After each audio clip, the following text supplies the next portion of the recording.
Shalom, bienvenue à notre podcast. Moi, c'est le docteur Jean-Clément Diambilay et aujourd'hui, nous recevons un grand homme de Dieu qui est un père pour moi, le prophète et docteur Daniel Kawata. Nous le connaissons depuis très longtemps. Il est venu à Lubumbashi comme toujours. Il aime beaucoup cette ville. Et aujourd'hui, il a été avec nous à la nouvelle cité de David.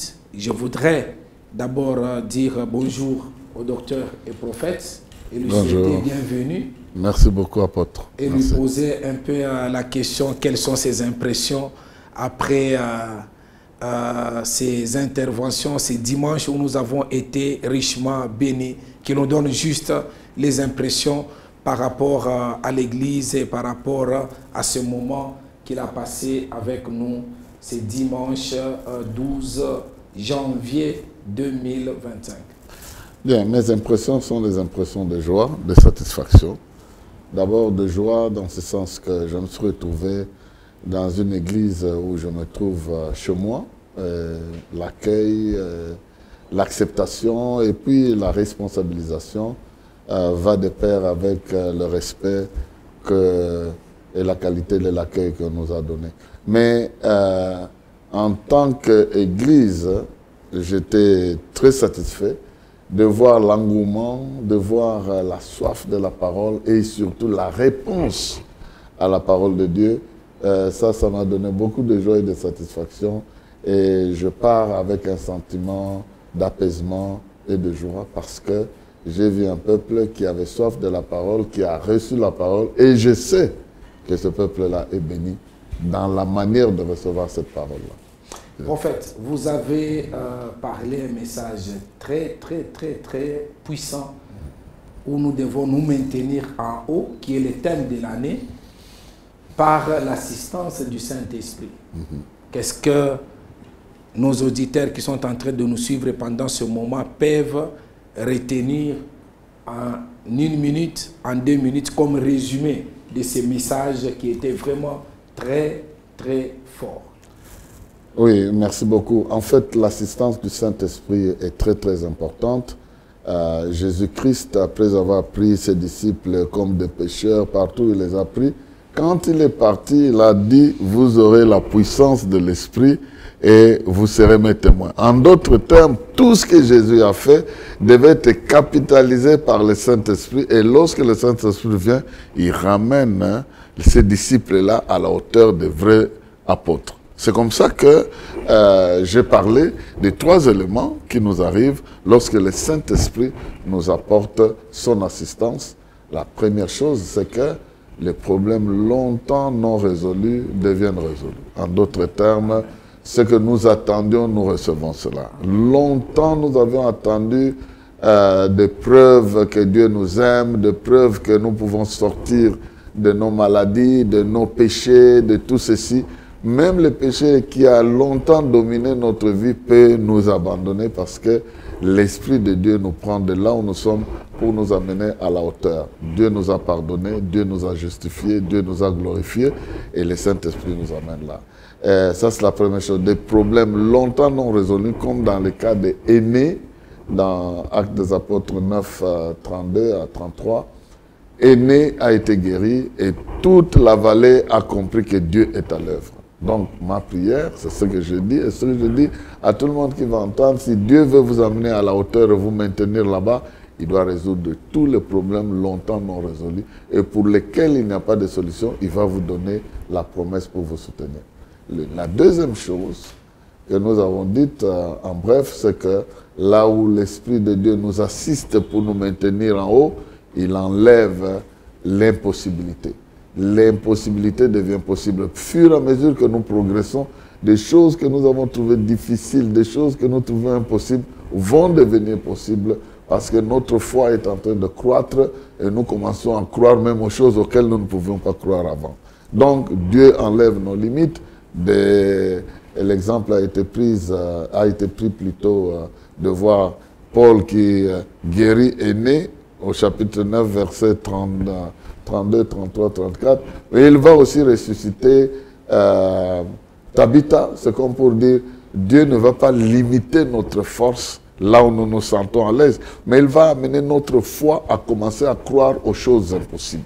Là, il nous soutient. Parce qu'à ce niveau-là, ce n'est pas notre intelligence, ce n'est pas nos capacités, ce n'est pas nos efforts, même pas nos prouesses. Mais le Saint-Esprit commence à nous faire naviguer dans la divinité pour que nous puissions voir des choses comme Dieu le voit, croire qu'il peut faire cela.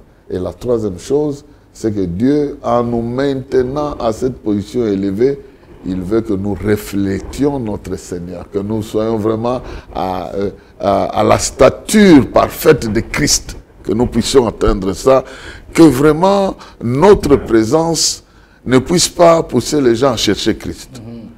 Quand nous sommes là, Christ est là.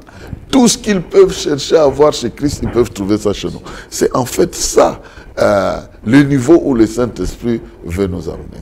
Et je crois que NCD est béni parce que Dieu va l'amener, d'abord en tant que communauté à ce niveau-là, pour le maintenir. Je vois des choses qui sont longtemps restées non résolues, qui doivent être résolues, des choses impossibles qui deviendront possibles, mais aussi le reflet de la chrétienté, de l'image de Christ au travers de l'Église dans son ensemble, de ses leaders et de ses membres effectifs. Voilà. Merci beaucoup, docteur.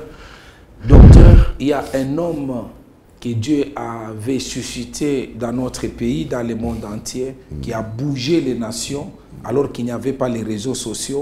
J'ai cité mon père spirituel, Papa Albert Lukusa Luvungu, que vous avez connu personnellement, qui a été très proche de vous.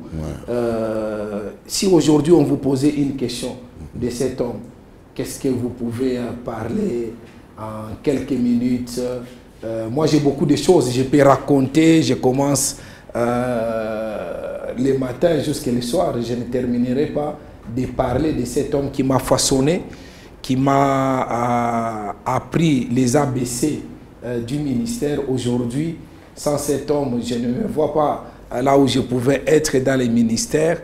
Je n'ai pas deux pères spirituels. J'ai un seul père spirituel qui s'appelle Albert Lukusa, paix à son âme. Mais aujourd'hui, si j'honore quelqu'un comme vous, c'est parce que c'est lui qui me l'a présenté. Et chaque fois que nous pouvons être ensemble avec lui, il ne pouvait pas m'appeler même pas apôtre. Il m'appelait toujours JC. Et j'ai toujours aimé de temps en temps, même quand vous m'appelez apôtre. Mais à un certain moment, vous appelez par le nom Jean Clément. Je sens vraiment que vous êtes et vous étiez très proche de lui. Qu'est-ce que vous pouvez parler, dire au sujet de cet homme qui nous a quittés, ça fait déjà 20 ans? Bien, il y a beaucoup à dire de l'homme de Dieu, mais ce que je vais dire ici, c'est que j'ai appris à connaître le pasteur Abel Lukusa, pas dans la dimension humaine. Je l'ai apprise dans la dimension spirituelle, et cette dimension-là, c'est Dieu qui me l'a montré. Je n'ai jamais eu l'habitude d'en parler, je n'en parle pas presque, peut-être que maintenant c'est la deuxième fois où je peux en parler, à part ceux qui m'ont posé la question hier. Moi, j'ai connu le pasteur Albert, après l'avoir rencontré comme ça, je vais voir dans une vision, on m'amène dans une grande salle, et dans cette salle-là, il y avait des bobines comme des bobines de films. Vous voyez des bobines de films là. Et puis on me dit, des anciens films de bobines comme ça. Et puis on me dit, cette chaise vide ici, c'est la chaise de Lukusa. Sa bobine lui a été transmise. Et quand quelqu'un arrive ici, il prend la bobine, il aura une parole qui ne vient de nulle part ailleurs, que lui-même peut avoir, on ne sera même pas limité. J'ai posé la question à la personne qui m'a amené, il dit, est-ce que c'est dans la Bible? Il dit, Jérémie était ici, on lui a fait avaler le livre. Vous avez entendu? Lui, il était là. On me montre la place de certaines personnes qui sont entrées là. Même le pasteur qui, à l'époque, avait bousculé le monde là avec l'évangile, je crois que Full Gospel avait profité aussi de... Son nom est en train de m'échapper. Jimmy Swaggart. On me dit il était là, lui aussi a pris cette bobine-là. Donc, je connais la dimension de Lukusa à ce niveau-là.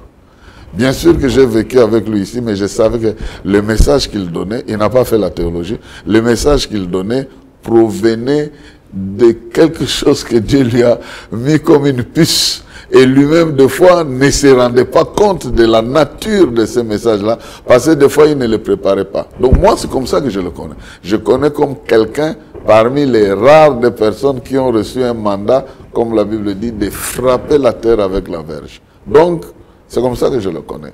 Je n'ai jamais eu l'occasion de dire ces choses ici.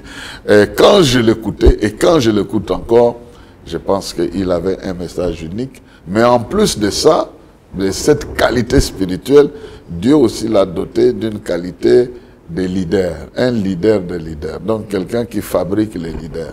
Et plusieurs personnes se sont retrouvées dans son leadership parce que j'ai découvert que chez Lukusa, son grand ami, son véritable grand ami s'appelait quiconque. Donc il n'avait pas de préférence. Quiconque s'approchait à lui trouvait une place dans son cœur. Il était comme ça.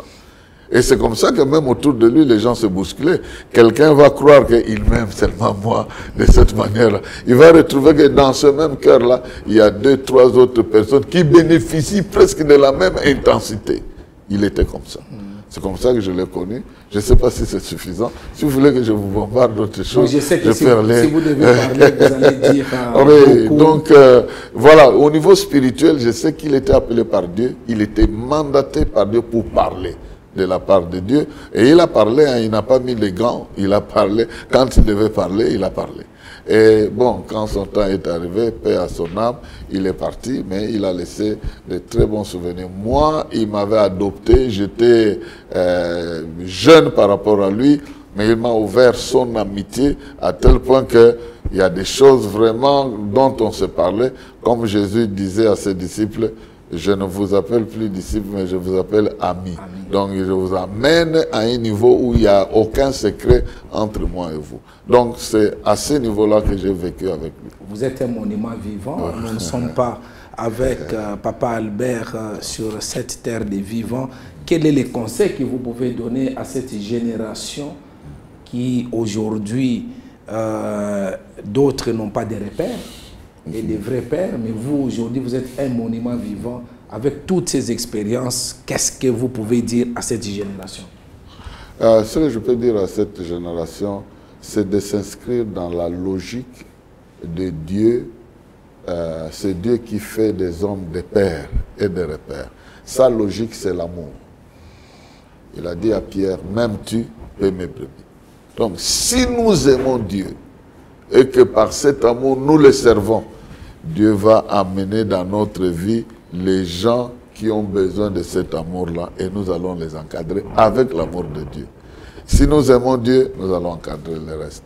Si nous n'aimons pas Dieu au premier instant, nous n'aurons pas la qualité d'encadrer les autres parce que chez les autres, là, il y a beaucoup de caprices. Il y a beaucoup de choses qui vont nous décevoir. D'abord, les gens que nous encadrons, à un moment donné, vont nous oublier. Il y a des gens qui sont passés dans votre église ici, qui ont reçu vos enseignements, qui vont disparaître dans la nature et même ils vous oublient. Mais vous, vous êtes reconnaissants. Voilà pourquoi l'amour doit être le cadre dans lequel nous servons Dieu. Nous servons Dieu parce que nous l'aimons et nous aimons ses enfants. Et je pense que servir Dieu en l'aimant doit être le mot d'ordre pour tous ceux qui veulent réussir loin. Parce que le service est à Dieu et les hommes vont en bénéficier. Et puis de deux, hisser soi-même son comportement pour devenir une référence. Vous voyez, dans notre vie, même à l'école, ce n'est pas tout le monde qui avait envie d'être parmi les premiers. Mais il y a des enfants qui pleuraient s'il est le deuxième de la classe, s'il est troisième. L'autre là va te dire, moi je suis 54e sur 55. Il est heureux. Donc, l'amour et la culture de l'excellence doit nous accompagner. L'excellence fait partie de l'appel de Dieu. L'appel de Dieu n'est pas là pour qu'on devienne médiocre, pour qu'on devienne excellent. Excellent en tout. Donc nous devons mettre cette culture d'excellence dans notre amour de servir Dieu pour que nous puissions aller de l'avant. Et c'est ce que le pasteur Lukusa a fait. Il a élevé les standards et il en a fait pour l'Église, il en a fait pour lui-même. Et comme, je ne sais pas si c'est le pasteur Gustave Oulen en train de dire, que dans cette ville, on a accepté certains pasteurs pour prendre leurs enfants en mariage à cause du standard. On voyait une référence chez le pasteur. Donc, devenons des références. Ne vivez pas simplement votre vie pour servir Dieu, mais la Bible dit, sois un modèle parmi les fidèles. Donc cette génération doit viser à devenir modèle. Parce que, eh bien, la génération qui vous a précédé, il n'y en a pas beaucoup. Je suis en train d'atterrir. Je crois que ça sera l'avant-dernière question. Je ne peux pas vous laisser. Tout le monde parle de votre témoignage. Quand on vous écoute, vous ouvrez toujours des parenthèses parlant de votre histoire. Vous avez un témoignage qui bouleverse, qui change les vies. Nous avons cette opportunité aujourd'hui de vous écouter aussi en quelques mots, en quelques phrases. Si on disait docteur, prophète Daniel Kawata, qu'est-ce que vous pouvez nous raconter par rapport à votre propre témoignage? Bien, dans mon témoignage, il y a le résumé de Jean chapitre 10, verset 10.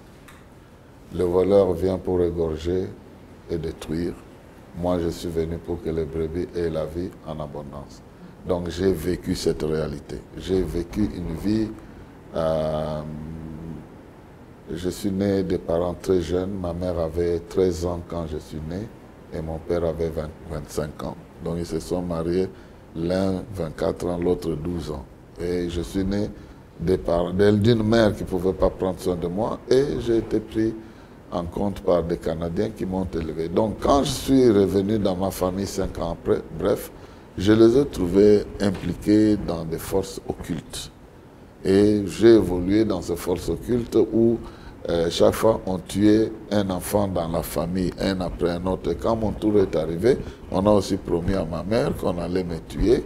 Et le 20 janvier, ça va venir ici, le 20 janvier 1973, j'ai été impliqué dans un accident de circulation programmé déjà par les gens de la famille qui ont dit « va mourir ce jour-là ». Et effectivement, j'ai perdu mon bras droit, je suis allé à l'hôpital et j'ai été constaté aussi que je suis mort.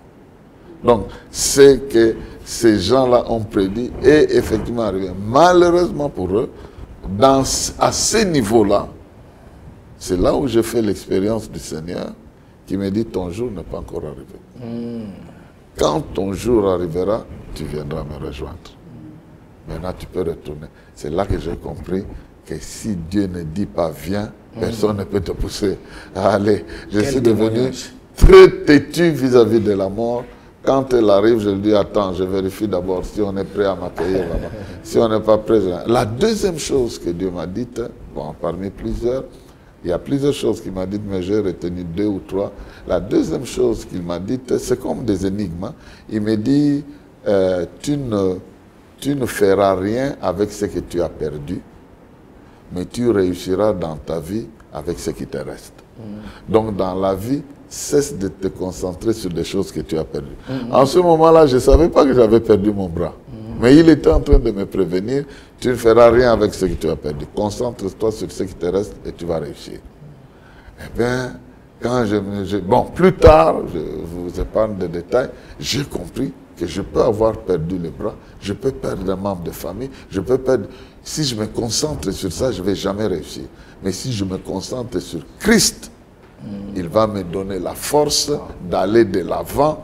Mes manques vont être comblés par sa présence. Donc c'est comme ça que j'ai pris la vie à bras le corps.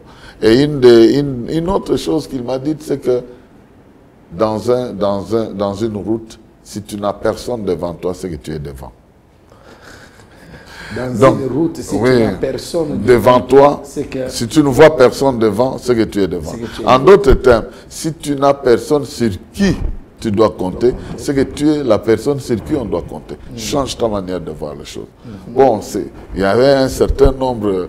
Franchement, je vous dis, Jésus, sa parole est esprit et vie.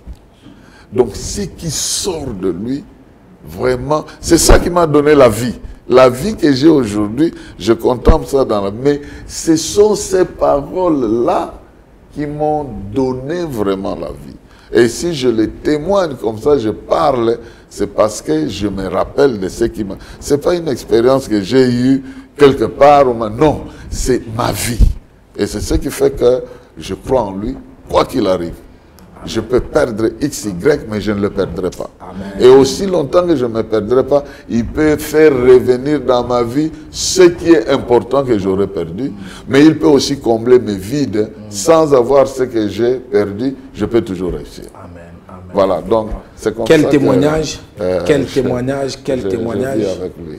Nous rendons grâce au Seigneur. C'est très fort. C'est juste pour quelques minutes. En l'écoutant, on sent qu'il a beaucoup à dire sur ces témoignages. Nous sommes en train de chuter. Et dans la chute, je voudrais, si on vous posait la question sur l'apôtre Jean Clément, et que vous avez connu tout jeune, célibataire, aujourd'hui père de 5 enfants. Aujourd'hui, vous l'avez connu alors qu'il travaillait sous les leadership de son père spirituel. Il était un pasteur assistant. Et vous l'avez connu avant même qu'il soit pasteur assistant. Aujourd'hui, il dirige la communauté évangélique Nouvelle Cité de David. Qu'est-ce que vous diriez en quelques mots de l'apôtre, le docteur Jean Clément? Bien, d'abord, j'ai connu l'apôtre Jean Clément comme un jeune homme très audacieux. Je m'excuse, je ne t'ai jamais dit ça. Très audacieux. Je voyais un jeune, mais qui pouvait se tenir parmi les grands en train de parler avec audace, avec l'audace là de la foi, je veux dire, avec beaucoup de sérieux. Et moi, je me tournais et dis, ah, comment ce petit ici, il est en train de prendre l'autorité de son vieux, hein, parce que quand il n'est pas là, on ne voit pas tellement la différence en termes de l'autorité dans la prise dans la communication de la parole. Ça, c'est la première chose qui m'a marqué. Et je me suis rendu compte que tu n'as jamais perdu ça. Donc, que Dieu continue à te bénir. Ce que tu crois, tu le dis sérieusement et simplement, mais avec beaucoup d'autorité, sans même avoir envie de se faire contredire. Et ça, c'est ce que j'ai connu chez toi jusqu'aujourd'hui. Même aujourd'hui, quand je t'écoutais dire, ce jeune homme n'a jamais changé, il reste là-bas. Mais aussi, tu as pris la parole de Dieu au sérieux, tu as travaillé sur la parole et tu es le résultat de quelqu'un qui a cru et qui est transformé par la parole qu'il a reçue. Plusieurs, c'est pas parce que tu es là que je dise, si on pouvait comparer avec la parabole du semeur, Jean Clément n'est pas celui qui a reçu la parole sur la route, Jean Clément n'est pas celui qui a reçu la parole sur la terre pierreuse, Jean Clément n'est pas celui qui a reçu la parole sur les épines, Jean Clément est celui qui a reçu la parole dans la bonne terre, mais qui peut produire plus. Même sur la bonne terre, il y en a qui produisent 30, il y en a 60, mais Jean Clément est allé jusqu'à 100.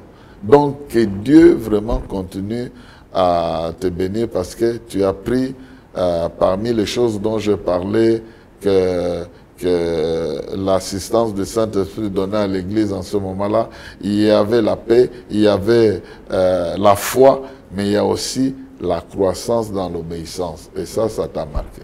Merci. Quand chaque fois tu apprends, Dieu te dit il faut faire ceci, tu obéis simplement. Même là où les gens douteraient, toi tu obéis et en obéissant, Dieu a fait de toi ce que tu es devenu. Et nous sommes fiers de toi.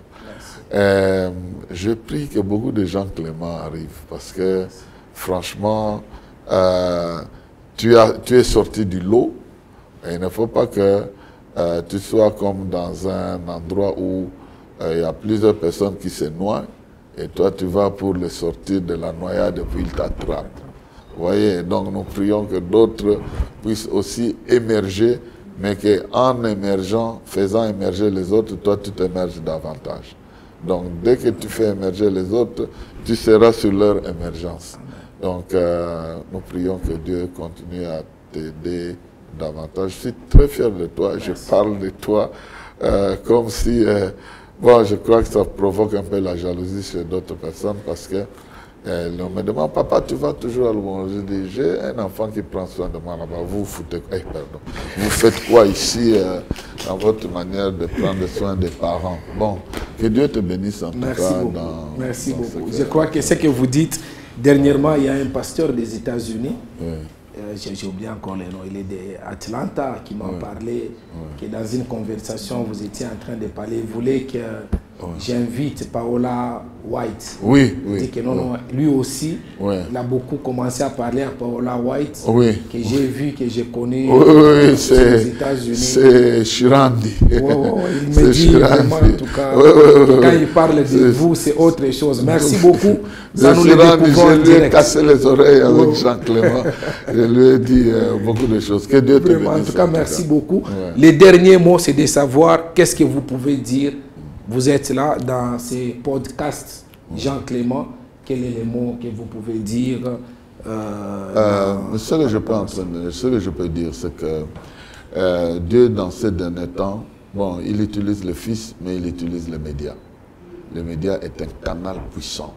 Et comme l'Église est en train de se digitaliser, que ce podcast arrive, atteigne des milliers de gens que vous ne saurez pas, que vous ne connaîtrez pas.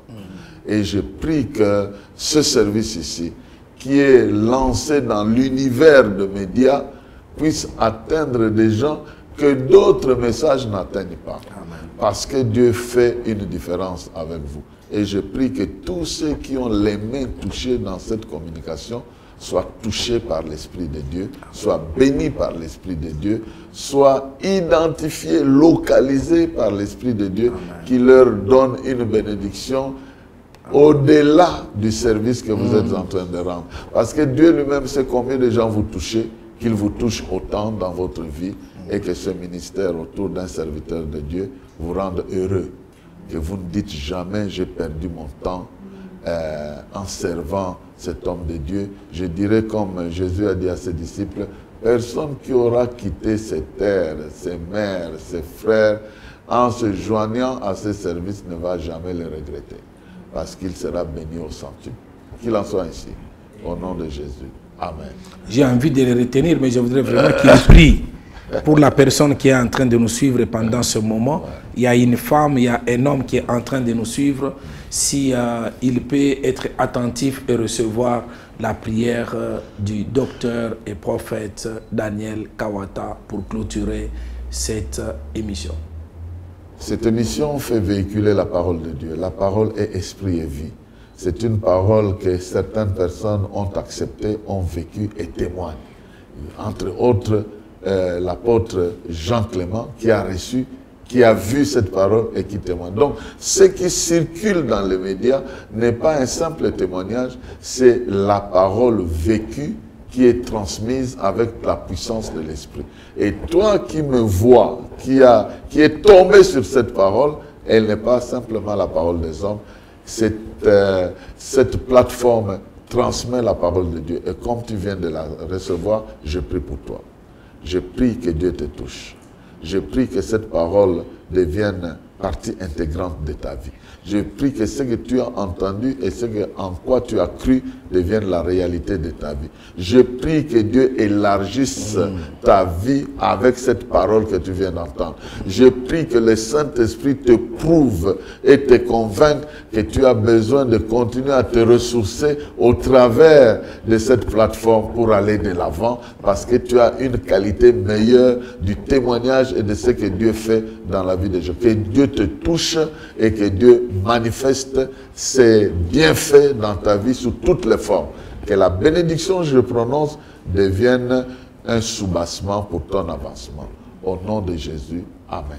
Amen. Sois béni. Shalom. Je vais juste me tenir